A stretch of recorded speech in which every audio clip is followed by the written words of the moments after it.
Assalamualaikum warahmatullahi wabarakatuh. Salam olahraga pemirsa yang ada di seluruh tanah air. Berjumpa kembali dengan saya Jelo Custen dalam bincang sepak bola pada hari ini.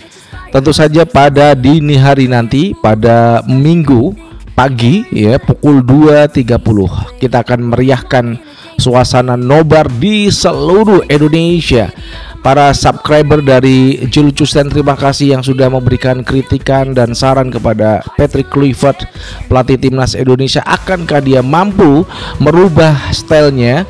Ya, tentu saja karena ini adalah pertandingan terakhir di mana penentuan apakah Indonesia bisa lolos langsung atau masih akan mengikuti playoff di babak berikutnya. Nah, sebelumnya berikan like dan subscribe pada channel ini untuk mendukung kita menuju 100.000 subscribers.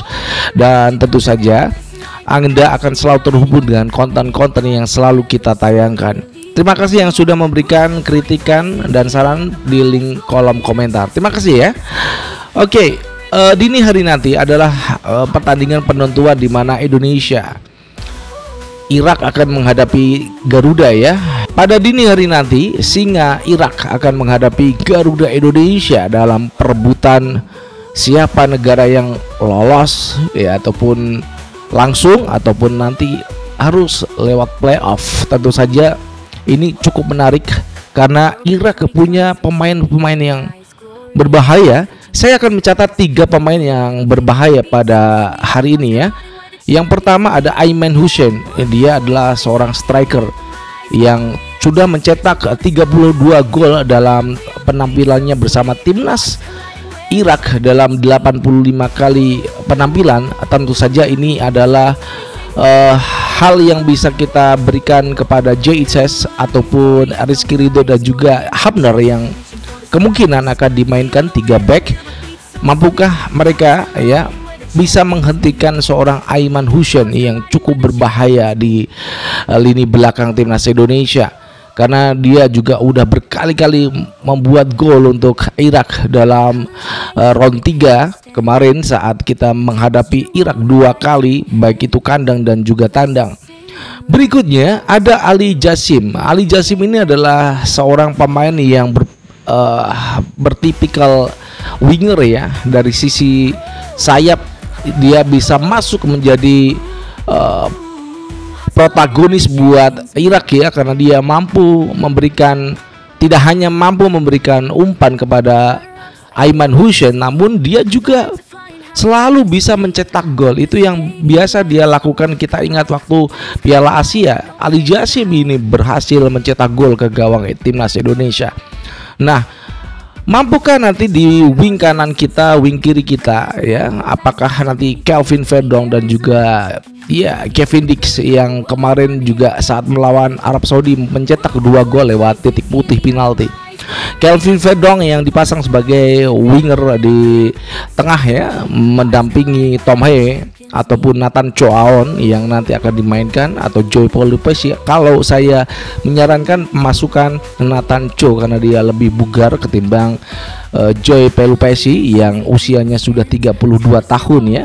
Masukkan saja Nathan Cho untuk mendampingi Tom Haye. Dia akan menjadi defender midfielder yang bagus untuk timnas Indonesia karena dia cepat gerakannya, dan saya rasa dia penampilan di Willem tuh juga cukup bagus. Apakah nanti dia akan dimainkan? Saya rasa akan dimainkan pada babak pertama mendampingi Tom Haye di lini tengah. Oke, berikutnya masih ada juga selain Aiman Hussein kemudian Ali Jasim. Ini pemain yang cukup berbahaya, nomor 8 ya. Mohanad Ali ini punya tubuh yang cukup bagus ya, proporsional seorang pemain. Dia bisa body charge-nya oke di lini serang timnas Irak ini. Dan ini adalah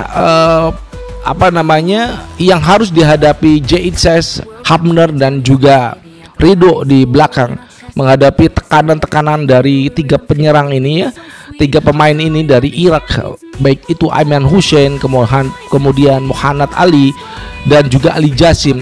Kalau 3 pemain ini bisa dimatikan, maka kita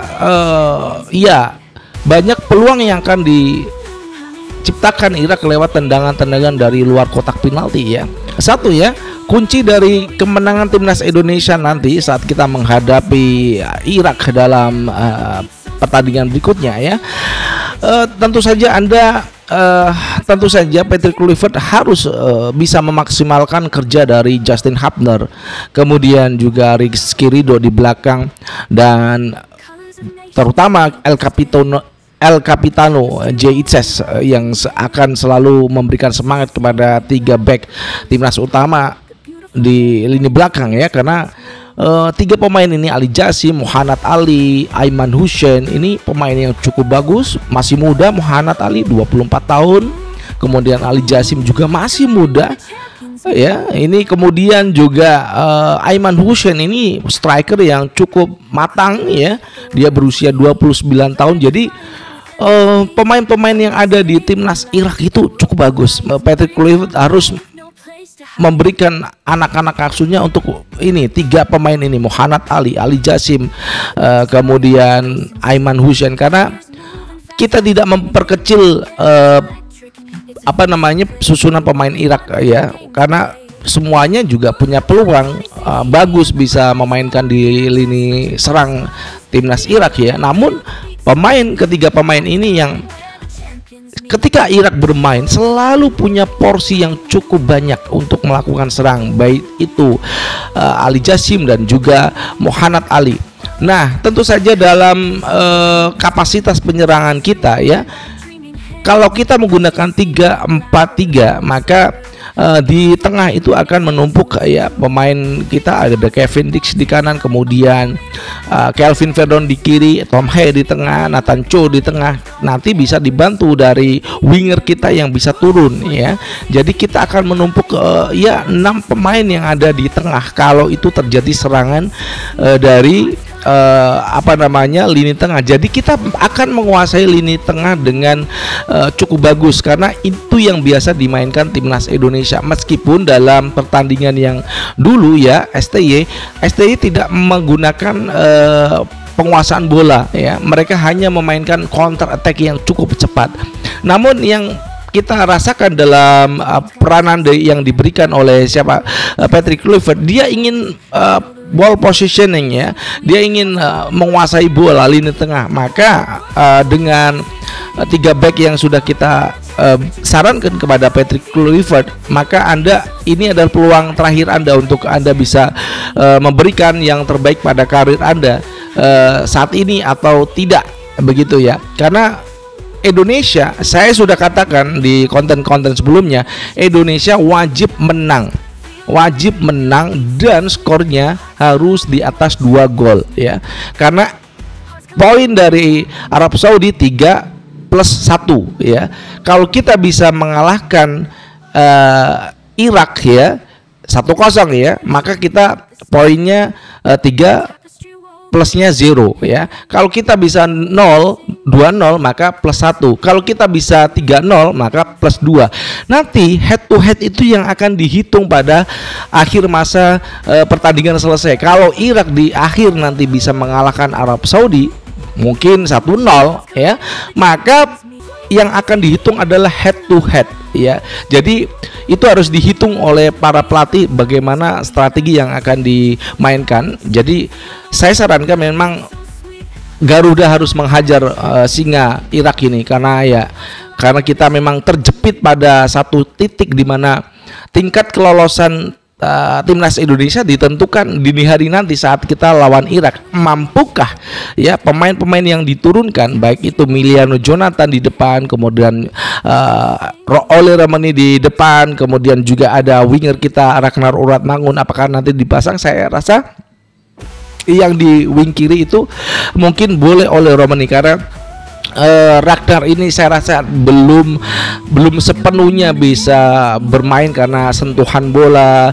kemudian keeping ballnya masih kurang bagus karena dia lama menderita cedera. Nah, itu saja yang bisa kita sampaikan. Pertanyaan buat Patrick Kluivert, mampukah dia untuk menggasak atau mencengkram Irak pada dini hari nanti ya, ataukah dia kalau kalah, Indonesia malah kalah, otomatis karir dari Patrick Kluivert itu akan hilang pada saat selesainya pertandingan. Oke, terima kasih yang sudah menyaksikan tayangan ini. Jangan lupa untuk ramaikan di link kolom komentar ya. Kita akan bagaimana menghiasi suasana nobar live di seluruh Indonesia, karena inilah bagaimana kita akan membuka pintu untuk menuju Piala Dunia. Kalau kita bisa membuka pintu dan kita bisa menancapkan di luar pintu akhirnya Piala Dunia, mau playoff mau langsung ya, itu adalah pilihan karena kita sudah kalah lawan Arab Saudi.